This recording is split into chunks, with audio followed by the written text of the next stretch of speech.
allegations against Russell Brand. In a few moments, YouTube have announced that it has suspended monetization of his YouTube channel. Marilyn Manson appeared in court in Manchester, New Hampshire to face charges for an incident taking place back in 2019. Coming into contact with his saliva, reportedly later blowing his nose into this videographer's direction.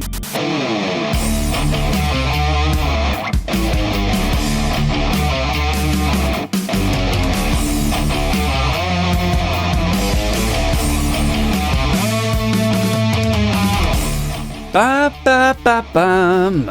Ladies and gents, welcome to another episode of Thompsin Other Disappointments, your twice, sometimes thrice weekly delve into the world's news, politics, dystopia, and all things awful. I am your host, Thompsin, and consider me very much, as I've said before, like your sort of Willy Wonka of dystopia, dancing around the awfulness, pointing out various sources of depression with my cane, and, dancing around with my hat. I am the host of Modern Dystopia. What's going on out there? What's happening? I should probably mention my gig before we jump into it. Performing at the book club in Shoreditch. That's Thursday week, 28th of September, Thursday night. Starts at 7 o'clock. You can still get tickets for it if you go to the link in the description of this show, or look at one of the many, many tweets I've been bombarding your feeds with, or threads, or YouTube, or whatever else. You can still get tickets for that now. I'm also performing at the Riot Society with Sue Batansky, Marina Perkis, Dane Baptiste. Who else have we got on the... Oh, Danny fucking Price. God, how can I forget him? Danny Price. James fucking Bennison is hosting. It's going to be a good night, man. There's a link for the tickets for that as well, also in the description. Right, let's get into it, shall we? The big story on everyone's mind at the moment. No surprises. No surprises, no prizes for guessing what the big story that we're going to be talking about this week is. Marilyn Manson has been fined for blowing his nose on a camera operator in 2019.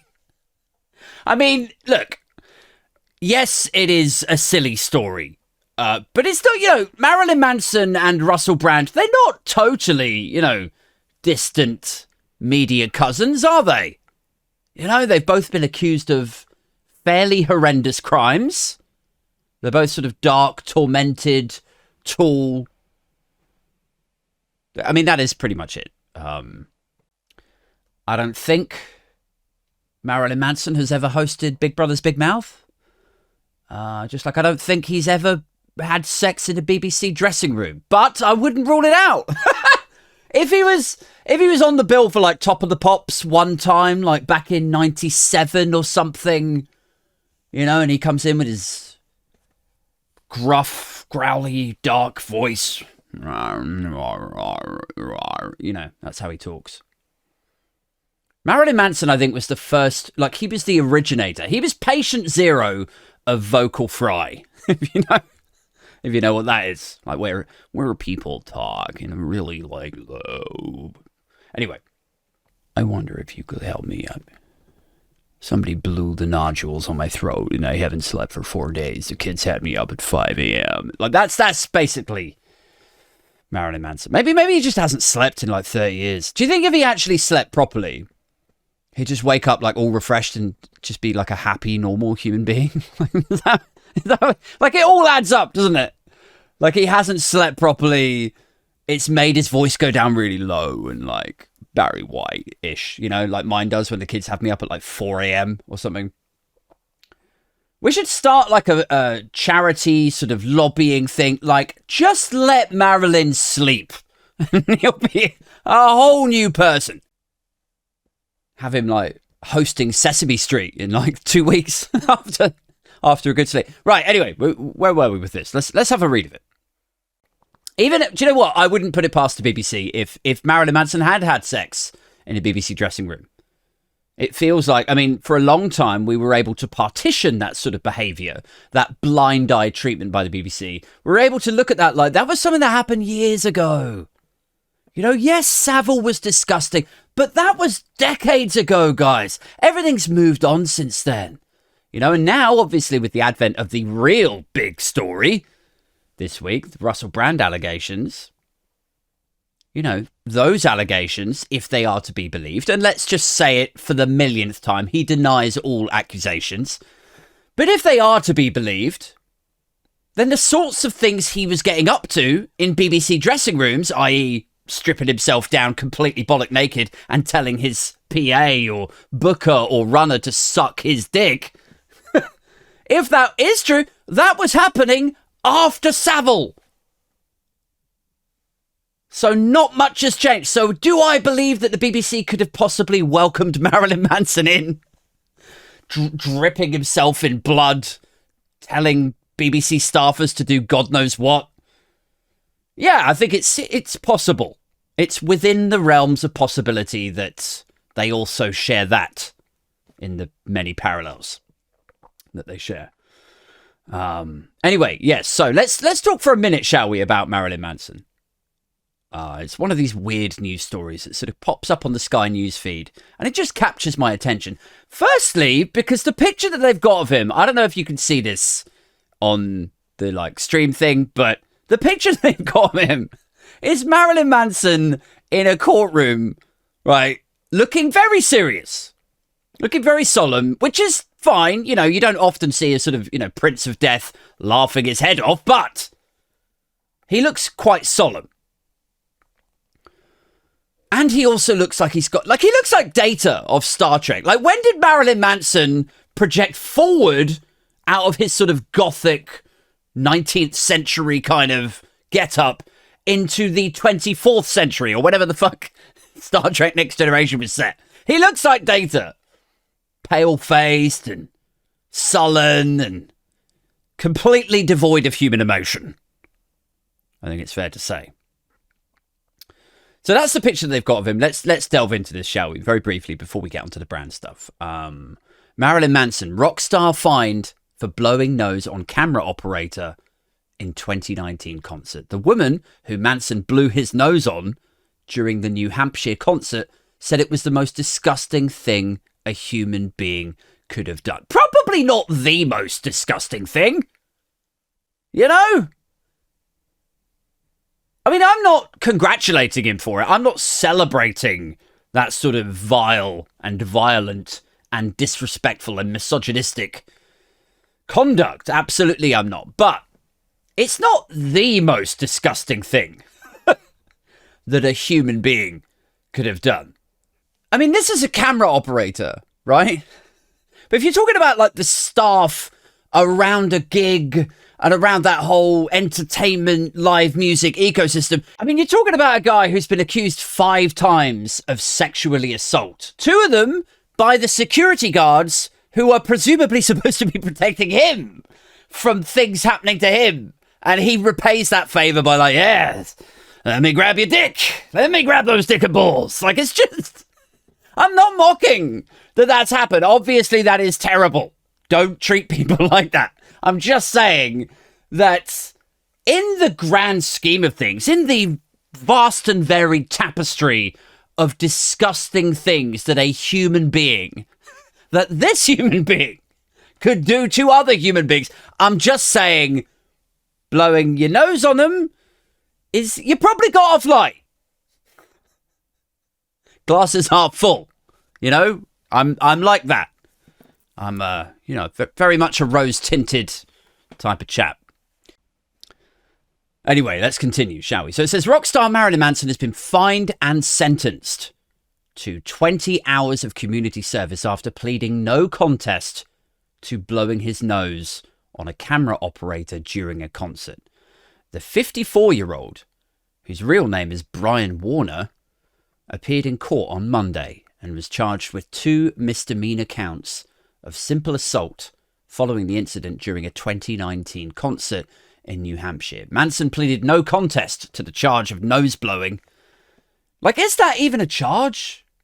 Is there actually legislated charges around the problem of nose blowing? Is it Anyway, he pled no contest to the charge of nose blowing, meaning he does not contest the charge, but he also does not admit guilt. Okay.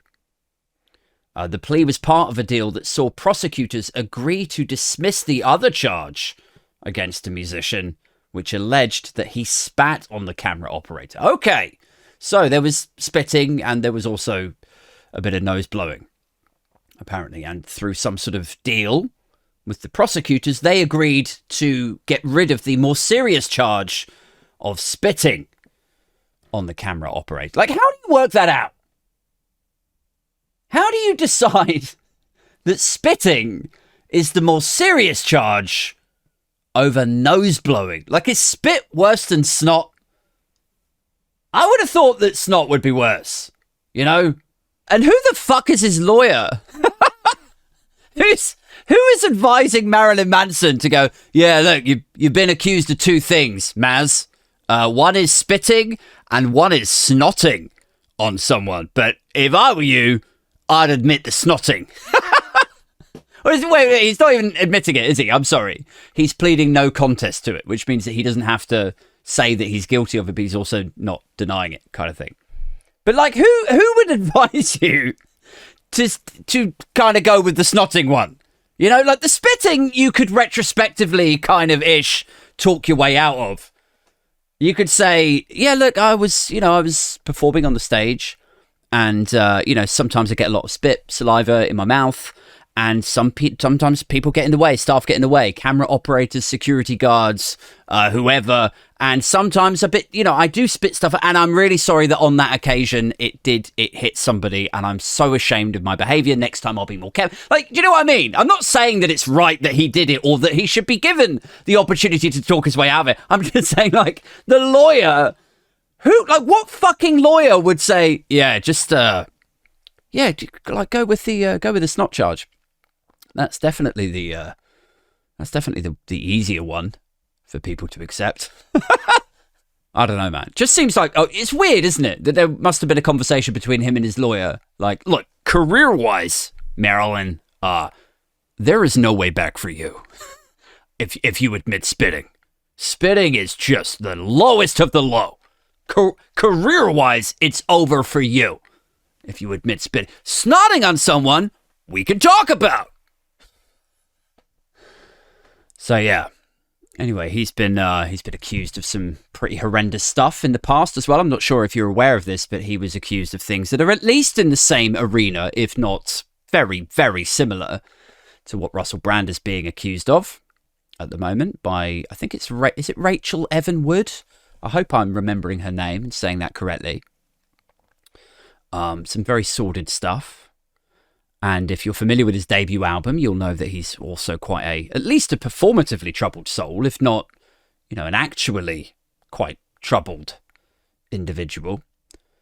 So I don't know. It seems to me like if this is going to be a conversation about what is or is not the most disgusting thing that a human being could do to another human, I don't know. Snotting on someone doesn't seem up there. Although I fully accept, if it happened to me, I would be fucking traumatized. I would be. But then as always, as with everything, it sort of depends on who the person is doing the snotting, doesn't it? And who the snotty is.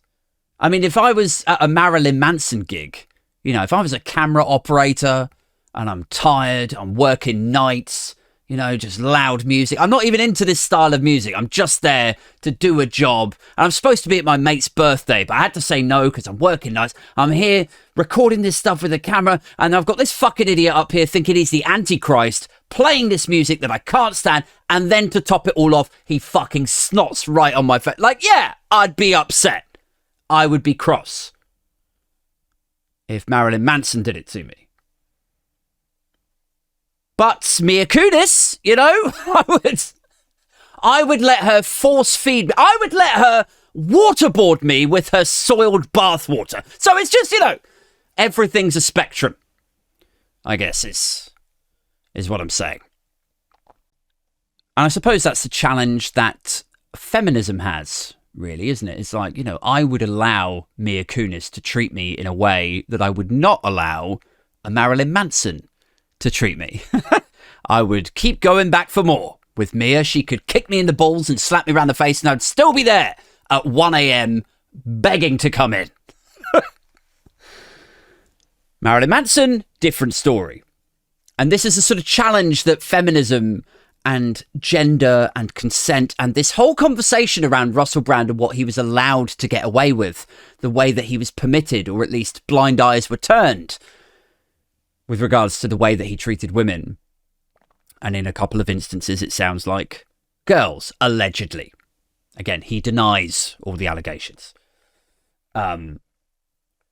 The challenge that is presented to feminism and those of us who pursue a sort of more equal society is that you could have somebody like a Russell Brand over here talking to women in such a way, treating women in such a way that they will not necessarily respond well to, but they would be willing to turn the other cheek. They would be willing to sleep with him in spite of that behavior.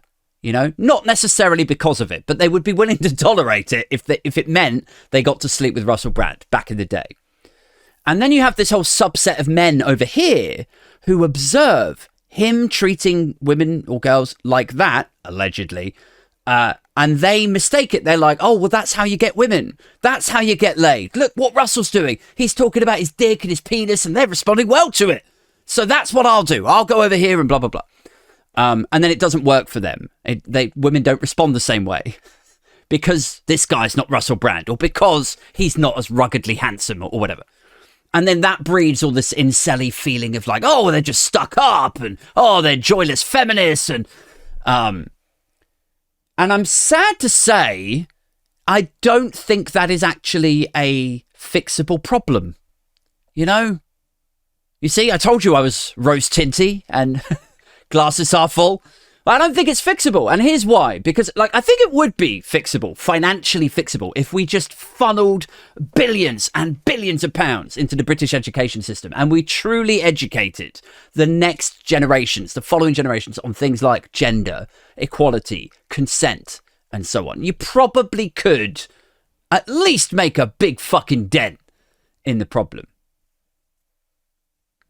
But the chances of that money being funneled into the British education system specifically to address things like gender and consent and equality and all that are close to fucking zero. It's just not going to happen. You're talking about a government who have been in power for 13 years. And whenever the subject of equality or inclusivity or diversity or, gender or anything like that is raised for discussion, it's what is it? It's dismissed, packaged up as woke, nonsense, politically correct. It is disparaged, dismissed, and it's gone. So the idea that they're not just going to discuss it, but expand it and funnel money into it that they could be funneling off to their mates is, I'm sad to say, near to fantastical. So no, I don't think it will be fixed, unfortunately. And it won't be helped by the fact that there are hundreds of thousands, if not millions of men in the younger age brackets who simply lack the emotional maturity and emotional intelligence to understand the things that you and I are now talking about, or I'm babbling on about and you're listening to, I don't know. What am I saying? I'm saying if you want a read as to where men are, by my experience, in terms of whether they accept that their behaviours need to change and they need to be more understanding and be pro-equality, or they are rampant misogynists, if you want to know where they sit on that temperature gauge, I would say they are significantly closer to blowing their snot in a woman's hair by and large than they are progressing equality. That's, if you wanted to read on where we're at now. Anyway, let's just finish off this news story, shall we? Uplifting one though it is. It says he was fined just over $1,400 with an extra $200 on top, and he needs to stay arrest-free while also notifying local police of any New Hampshire performances for 2 years. During the New Hampshire concert, Manson approached the camera operator Susan Fountain, put his face close to the camera, and spat a, quote, big loogie at her, according to a police affidavit. A police sergeant who reviewed the video footage said in the affidavit that Manson blew a significant amount of mucus at Fountain, and that after the camera view changes, you can see Manson point and laugh at Fountain as she gets down and walks away. Wow. So, yeah. I mean, it's one thing to do... Like, I remember watching a Nirvana gig years ago on MTV, and I think Kurt Cobain spits at the camera in that, and then sort of laughs about it and walks off. But this sounds like a different thing. This sounds like he's meant to spit it at the camera maybe, and it accidentally went on her. I hope I'm not being too sort of victim blamey or like forgiving of Marilyn Manson. It's absolutely not the intention. But it sounds like that's the sort of angle or thing maybe that this was supposed to be. Now here is my question for you guys, if you'll indulge me, just for a moment. Bear in mind the charges that have been levied at Marilyn Manson. Bear in mind the disgusting treatment that he has visited upon this camera operator. And he has pled no contest, so it's fair assumption that these things did take place and that they are disgusting. Right, okay, so bear in mind that this was the outcome, that this was the fine. He knew he was going to get found guilty, sort of, kind of ish, right? Here is my question for you. Why didn't Marilyn Manson just blame it on dark forces and coordinated media and witch trials and witch hunts and so on? Like, didn't you know that's how you get out of trouble nowadays? Didn't you read the news? I mean, the second the cops went, like, rang on his doorbell, his hotel room, and they're like, yeah, Mr. Manson, you're under arrest for hawking a loogie into this poor girl. So they're all against me. They're all against me. It's a sham trial, a witch hunt, kangaroo coordinated media, dark forces. Have I told you about the dark forces? I mean, I guess that's sort of the problem with being a like antichrist superstar prince of darkness. Is he like you can't really blame dark forces like acting against you. It's like, yeah, there's dark forces and they're all against. No, we know this dark. They're yours. You're in control of the dark forces with your fucking Ouija board and your long dark hair, you lunatic. There's dark forces trying to take... Like, yeah, there's dark forces. I know. There's literally 3 phantoms hovering around behind you. One of them is Charles Manson.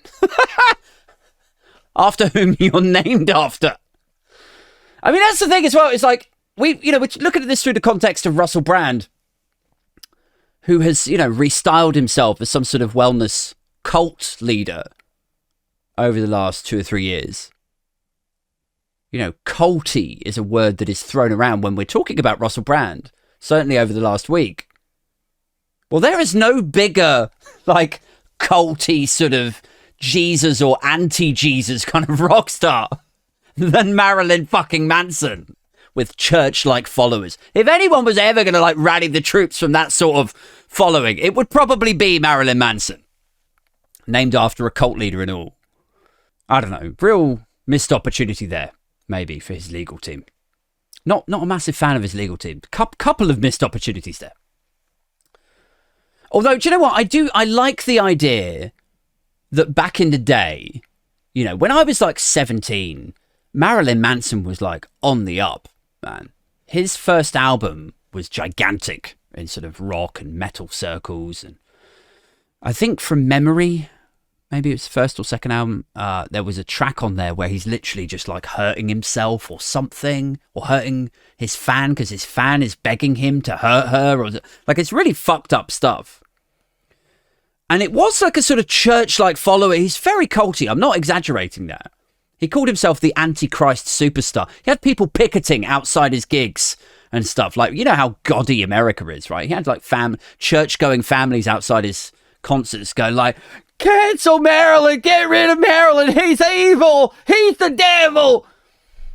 And people fucking loved it, teenage rebellion and all that. And, teenagers wanting to listen to stuff that would like piss off their parents. And what I love about this, I love the idea that he did have that cult following.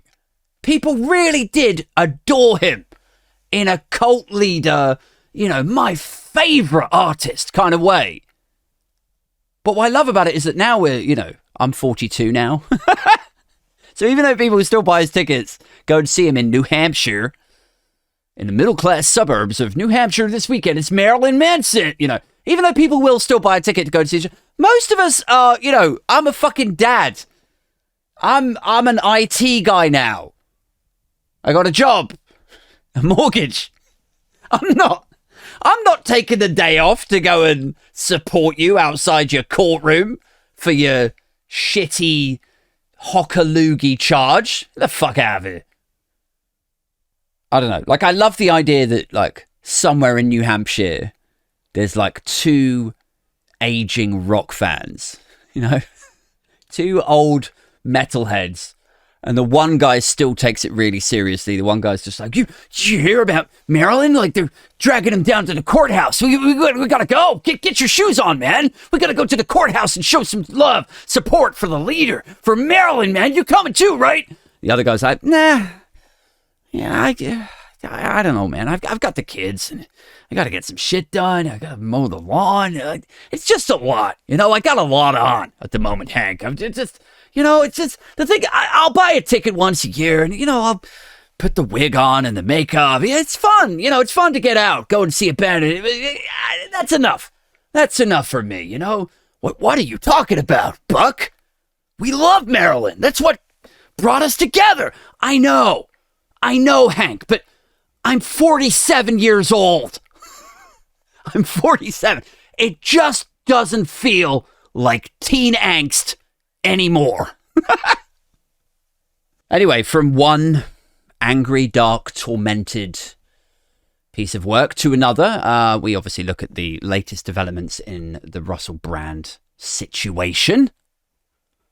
I don't know if you caught the news this morning, but YouTube have demonetized all of Russell Brand's content. And if you're familiar with his output over the last 2 or 3 years, you'll be aware that he pivoted. This is something I've spoken about in my punk politics videos, in a couple of TikToks.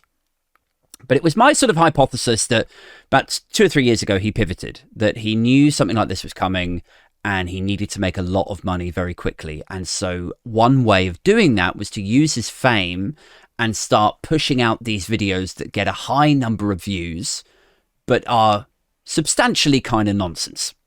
So that means, chemtrails and vaccine skeptic stuff and lockdown skeptic stuff and anti-Democrat things and January the 6th conspiracies and so on and so on. Anyway, now we are where we are, and he's, effectively been, his tour has been cancelled.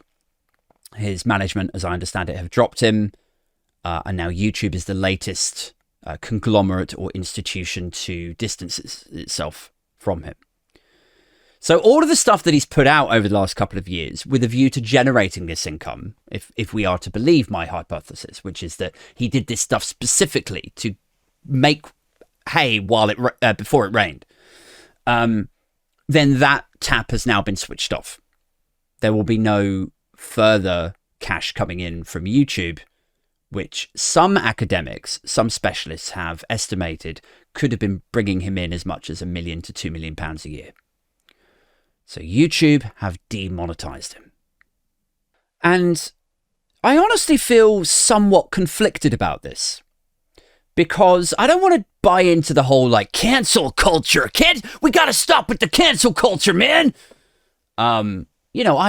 I also believe in innocent until proven guilty, but I think innocent until proven guilty is actually still the case with this. A lot of people talk about trial by media and all that rubbish. But he's still free. He hasn't been prosecuted and jailed. He's still legally innocent at the moment until such a time as he may or may not be proven guilty.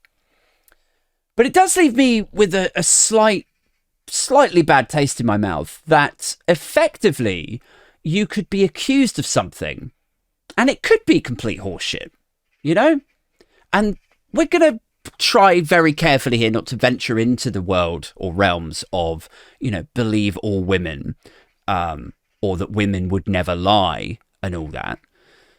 But I'm just saying that legally, societally, it would be possible at the moment to accuse somebody of something and then for that accusation to reign supreme over their job, their income. And I suppose that is the whole conversation about cancel culture. It's like, well, he hasn't been convicted of anything yet. We haven't seen firsthand the proof. And in the absence of that, you would think it would be almost sort of business as usual. However, I fully accept that there is a balance to be struck in that here you have these women, accusers, who have laid out proof, who have spoken to journalists, who have checked, sourced, double sourced all of the claims. So why should they have to see him on YouTube, on their feeds, in the papers, potentially guesting on TV shows, making loads of money while these allegations are all out and everyone knows about them? You know what I mean? It's a difficult balance to strike. Like, I'm sure there's a cogent argument to be made for allowing someone to continue to earn money while they go through some sort of judicial process. I think it is possible to make that argument. But I don't think it's helped by the fact that the usual people who are right up front and center saying, oh, he's innocent till proven guilty. As far as I'm concerned, he's innocent until... Those people are always, almost, without exception, 100% fucking bellends. Like, who's backed him so far? Who's come out with the whole, innocent till proven guilty, guys? Come on, let's just give him a... Who's come out with that sort of stuff so far? Who's backed him? It's half the staff of GB News, right? Elon Musk, Katie Hopkins, right? I mean, it's just like, and here's the fucked up thing. It's like being sort of left of center, being somewhat self-analytical, being something close to, dare I say, resembling an intellectual, like someone who wants to understand things better to a greater degree. Here's the fucked up thing, is I look at how I am just blanket dismissing the arguments of these people because I tend to not agree with them about other things. I look at that and then I go, well, am I part of the problem? Am I just being tribal now? Because I don't necessarily feel 100% comfortable about cancelling someone's livelihood before they've been convicted of something. Because they could be innocent. You could be punishing them ahead of time that something later, retrospectively, you're like, fuck. I wish I'd waited and kept an open mind on that. But I'm dismissing that whole thing out of hand because the kind of people who support it are the kind of people who I usually 100% of the time disagree with about anything else in any other scenario. So, like, am I the problem? And that is the fucked up part about it. It's like, there's no peace. Like, I can't reconcile this in my head. No, I don't feel comfortable with taking away people's livelihoods before they've been convicted of something. And I actually think if you asked people in the street and you didn't tell them about what the scenario was or who the person was that you were referring to, if you just said generally, do you think it's right that somebody's livelihood is taken from them when they've been accused but not proven, not convicted yet? I think most people would go, don't know if I'm comfortable with that, But I can't bring myself to actually fully go, no, give Russell Brand his money back. He's deserved, because of the weight of the evidence and the accusations that have been levied against him. And because I personally, and it is just of like my personal belief, I personally think on the balance of probabilities, he probably has done at least a little bit of what is being alleged. So I'm really like in a tough spot here. I don't know. Where do you guys sit on it? Normally I finish my punk politics videos with a sort of open question like, what do you guys think? Where do you sit? But obviously this being a podcast, you can't necessarily on Apple or Spotify comment back. But it'd be interesting to hear everyone else's thoughts because I respect and accept that this is a moment for the women to speak and for most of us men to just shut the fuck up and listen. And it's really important that we do that. But equally, there is a responsibility on the state to ensure that when people are accused of things, that they can still survive and function. And so although in this instance with Russell Brand, it might be an easy blanket thing to go like, yeah, he should be fucking cancelled or demonetized or switched off or whatever. But I don't know if, as a general rule of thumb, it should stand true or whatever. Let me know what you guys think. I'd be interested to hear. The other developments, of course, are that his tour has been pulled. Until last night, you could have still probably got tickets to go and see him in Windsor. I don't think I've spoken about this openly on anything yet. But my girlfriend went to go and see him last fucking week. Last week, he was playing in our local theatre. Capacity about 200, something like that. I don't even know why. This is the shittest town in Hampshire. Like, he could have played Woking. He could have played, like, Guildford. Guildford's got 3 theatres, man. Take your pick, Russ. I mean, here's how bad this town is, right? Russell Brand is currently being accused of everything under the sun within the sexual crimes arena. I'm pretty sure that Saturday night or Sunday was a bad day for him. But it was still the second worst day of that week for him. The first was the fucking 6 hours probably that he spent here. That's how bad this town is. It's just decrepit and falling to pieces and underfunded and just people hanging around on benches and it's just gross. Don't move here.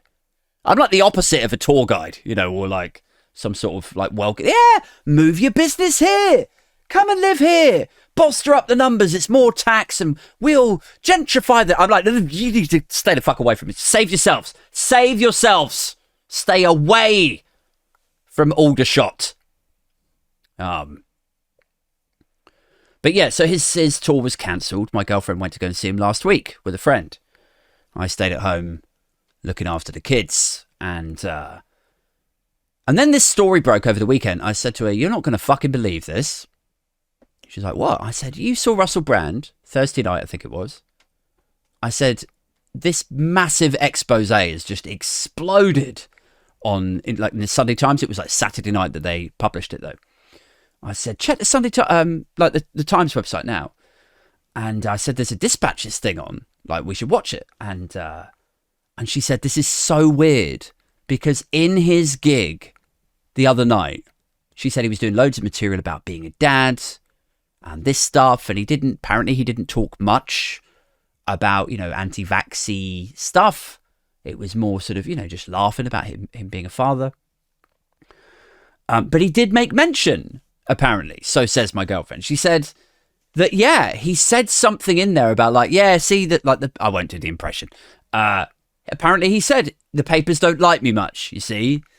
And he goes, and you know what? You might be reading a little bit more about me soon in the newspapers. They don't like me much, like that sort of thing. Like he was joking about it. He was referencing about it. And you know what? Since listening to the newsagents last night, where they did an interview with the Sunday Times features editor, a lady called Rosamund, I can't remember her name now. Rosamund something. Emirin, is it? I honestly can't remember. God, I'm terrible. But they were doing an interview with her and they were saying that he has known about this publication for at least 2 weeks. Like he had 2 weeks grace. They give you right of reply. They basically say, we're going to publish this stuff about you. It's all sourced and blah, blah, blah. And you've got a week or 2 days or 48 hours or like however long it is. And apparently there was a back and forth with the lawyers and everything, but I just thought it's really interesting. So he knew, not only did he know about it when my girlfriend saw him in the theatre, but he was actively laughing and joking about it on the stage about how, oh, it's like the newspapers don't like me much and you might be reading a bit more about me soon. And I'm like, that is a really interesting insight into the mind there, isn't it? So like here you have some incredibly serious accusations of truly disgusting behaviour. And you're up there on a stage laughing about it, but also sort of pre-packaging this as, oh, it's the newspapers that don't like me, you know? Like you used to write for a newspaper, you fucking idiot. The newspapers used to celebrate you. You were voted Shagger of the Year in The Sun 3 years running, which is owned by Murdoch, who also owns The Times and The Sunday Times.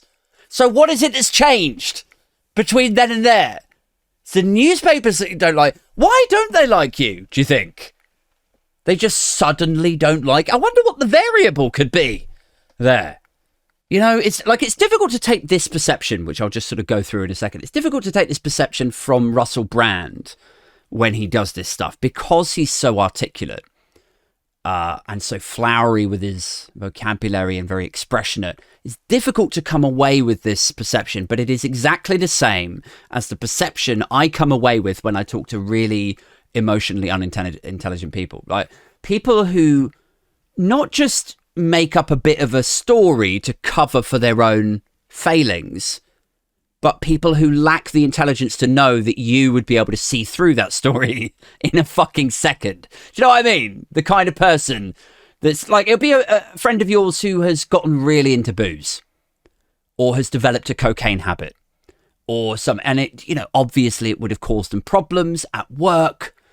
And anyway, then you catch up with them. You go, oh, how's the job at Sainsbury's? And they go, oh, well, yeah, I had to leave because my manager was jealous of me. My manager was really mean, just inexplicably mean. Just ad hoc, mean-hearted. To be like, every time I asked for time off, then he would say no for no reason. And yeah, he's just a nasty piece of work. And in the end, I just said, well, fuck this place, I'm leaving. And I left. And then you're like, uh-huh. Is that really what happened, Ted? Is it? You know, like, because you know that if you went round Ted and talked to his family, like his sobbing, crying mother would just be like, we've tried to get him off the vodka. We tried to get him to give up the cocaine, but he just keeps blowing all of his money, and then he was sleeping in and going into work late and nodding off when he should have been getting stuff through the checkouts, and in the end they had enough and they got rid of him. Wouldn't even give him a chance. You know, like that's what really happened. And it's fine to feel shame that you developed an addiction and then you got fired because of it and they didn't support you or whatever. It's fine to feel so ashamed that you don't want to tell your friend that that's what happened. But at least have the intelligence to know that when you make up a story like that, I'm going to be smart enough to go, uh-huh. Is that really what happened? No. You know, and it's sort of, the reason I bring that up, that sort of example, is because the perspective that I have, or the perception that I come away with when I talk to people like that, is the same perception as I glean from when Russell Brand says, oh, it's the newspapers just don't like me. Why don't they like you, Russ? Oh, just because they're all against me. But why? What are they saying that you've done? Well, never mind about that. They just can't handle my greatness. I mean, it is the media, political and sex crime equivalent of, you know, like a base level argument between two 18-year-old girls, or women, I suppose they would be technically. But like, you know, the sort of argument you used to overhear in the pub back in the day, where one of them would be like, so are you going to come to Jessica's party on the weekend? No, I can't. Why not? Well, she's just jealous of me. That's the thing. Why though? Why is she jealous? No, she just can't handle it. Like that when I'm in the same room as her, she's just so like jealous. Right. I mean, but isn't this because you fucked her boyfriend? Well, yeah, but like I said, you know, she's really jealous about it. Anyway, so YouTube have demonetized him, but he's also on Rumble. He's also on Rumble, which is Peter Thiel, the American billionaire's streaming and video platform. I don't know much about it. I don't really know why it seems very popular with right-wingers, Rumble. I haven't figured out what that, like, is it a free speech thing? Is it a sort of anti-censorship, free speech ultra? Like, will they let you say more N-words per minute on Rumble? Like, is that the pull? It's like, oh, yeah, you're fine. Oh, say whatever you like. Yeah, call them whatever you like here. You know, Truth Social, riggers. Rumble, whatever you like. No, you know, is it that sort of thing? Or is it, you know, maybe it's more lucrative. Maybe they pay more per 1,000 views than YouTube. It could be something like that. But I do think it's going to be an interesting moment for Rumble, because this is the time when they're going to have to make a decision as to whether they grow up and implement some sort of regulation over who they platform and who they let profit share, or whether they continue to just let this sort of free reign approach, you know? And look, I'm holding my hands up. I haven't really looked into Rumble too deeply at all, so I don't know at what point they would shut your account on Rumble. It's entirely possible that within the next 24 hours, they too will go, do you know what, we can't be associated with this. But I do think it's going to be really fucking interesting when a lot of these free speech right-wingers and alt-right types have run to Rumble as this sort of safe haven for being able to say whatever they like and to be platformed in a way that perhaps individuals would not be platformed on other platforms. God, what a mouthful. It's going to be an interesting moment, isn't it? For an effective challenger, a startup like Rumble. I say startup. They floated on an IPO last year, so they're not that starty, are they? A medium up? Is that a thing? Anyway, I'll leave you with this little observation which occurred to me earlier on. Nice little uplifting note for you.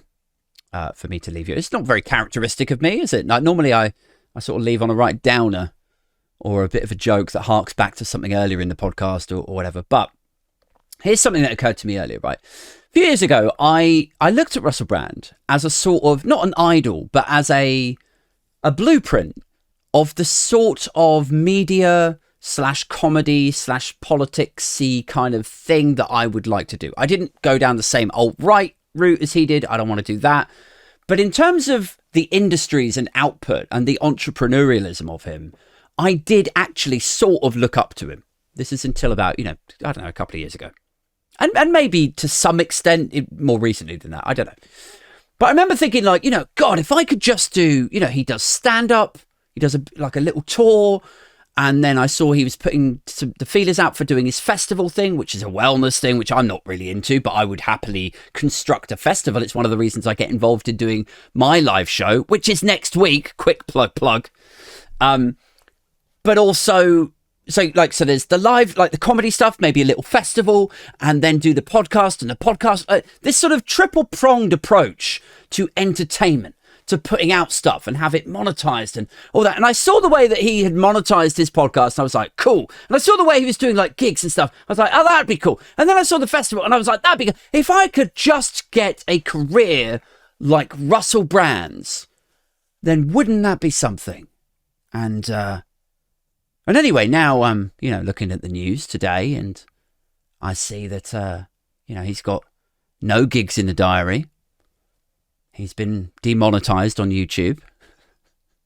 His festival is now likely completely kaputski. And now, you know what? I can take some solace in the fact because I too have no gigs in the diary. I get demonetized every fucking day and I've got no festival. So yeah, lo and behold, against all of the odds, I have managed to sculpt a career So now, lo and behold, against all of the odds, I have managed to sculpt a career that is exactly like Russell Brand's. At least his current entertainment career. Guys, that's it. I have to go. Thank you so much for listening, continuing to support the podcast.